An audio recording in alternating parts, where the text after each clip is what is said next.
नमस्ते, हरे कृष्ण. मेनोपॉज म्हणजेच रजोनिवृत्ती. 45 ते 55 हा साधारण कालावधी हा रजोनिवृत्तीचा असतो. जसं आपल्याला जायचंय तशी आपली सखी जी आहे मासिक पाळी, तिला सुद्धा एक दिवस जायचं आहे. तर ती सोडून जात असताना आपल्या शरीरात हॉर्मोनल चेंजेस होत असतात आणि त्याच्यामुळे बरीच उलथापालथ होत असते शरीरात, मानसिक आणि शारीरिक सुद्धा. मग अशामध्ये आपलं माइंड स्टेबल कसं ठेवायचं. आता मीही त्याच याच्यात आहे. 51 पूर्ण 52 रनिंग आहे. सो मी काय करते, आता माझ्या गळ्यात तुम्हाला दिसते. सो याच्यात माझी जपमाळ आहे. मी कंटिन्यू काय करते, जेव्हा रनिंगला जाते, वॉकला जाते, टेकडीवर जाते, बाहेर कुठेही कामाला जाते, कार्यक्रमांना जात असते, ऑटोत असते, अजून कुठे गाडीत असते. सो ही माझ्यासोबत कायम मी ठेवलेली असते. मी जाता येता नामस्मरण करत असते. आता बरेच जणांचं हे असतं की या वयात कशाला नामस्मरण किंवा काही. तर खरंच मी तुम्हाला सांगते, हा माझा स्वतःचा अनुभव आहे. तुम्ही नाव कोणाचंही घ्या, कुठल्याही देवाचं घ्या, भगवंताचं घ्या. मी डायरेक्ट श्रीकृष्णाचं घेते, कारण तो सृष्टीचा निर्माता आहे. त्यानेच ब्रह्माजींना ज्ञान दिलं होतं सृष्टीची निर्मितीसाठी. सो मी डायरेक्ट त्याचं नामस्मरण करत असते.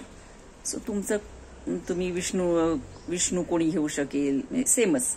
कृष्ण काय विष्णू काय सेमच आहे. अजून कोणाचं गणपतीचं असेल, गणपतीचं जे काय असेल ते.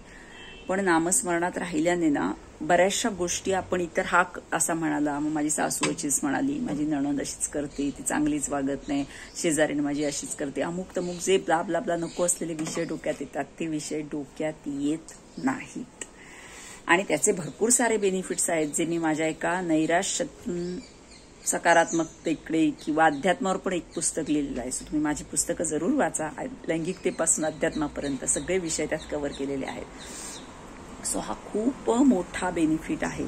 तुम्हाला जर कोणी सांगत असेल की या वयात हे करायचं नाही, त्या वयात, तर असं काही नाही. नामस्मरण हे आपण अगदी लहानपणापासूनच भगवंताचं नाव घेतलंच पाहिजे.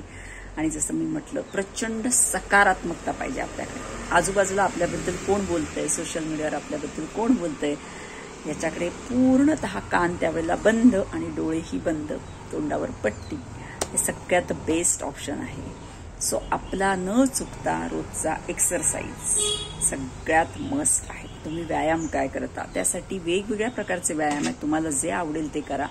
आणि मी हेच सांगेन की मी न चुकता व्यायाम करते, वेगवेगळे व्यायाम करते, कारण त्याचे बेनिफिट्स वेगवेगळे आहेत. असं तुम्ही रनिंग केलं तर तुमचं पूर्ण बॉडीचं रक्ताभिसरण सुरळीत होतं.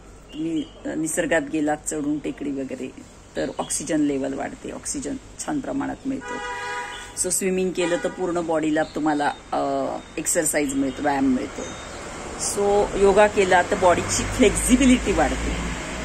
सो असे प्रत्येक व्यायामाचे वेगळे आहेत. तर मग अदलबदल करून जर केले तर सगळे बेनिफिट्स आपल्याला मिळतात. सो ते सगळ्यात महत्वाचं आहे. भरपूर चांगलं फ्रेंड सर्कल तयार करा या काळात.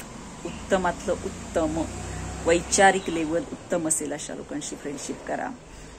उगाच व्यसनं किंवा याच्या आहारी न जाता चांगल्या ठिकाणी तो तुमचा जो वेळ आहे मौल्यवान, तो निसर्गात असेल, काहीतरी चांगलं वाचन असेल, याच्यात जर तुम्ही घालवला तर मला वाटत नाही मेनोपॉजचा त्रास तुम्हाला होईल.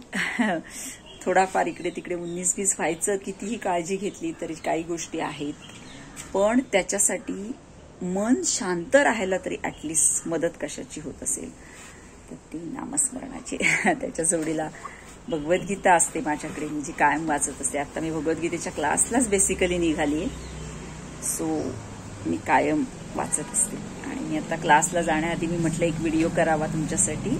या मेनोपॉझल जे चेंजेस होतात, मग त्याच्यात आपली स्किन असेल, आपले केस असतील, तर ते उत्तम राहायला हवे असतील तर उत्तम आहार घेणं खूप गरजेचं आहे. व्यवस्थित झोप घेणं, रात्री लवकर झोपून सकाळी लवकर उठून व्यायामाला जाणं.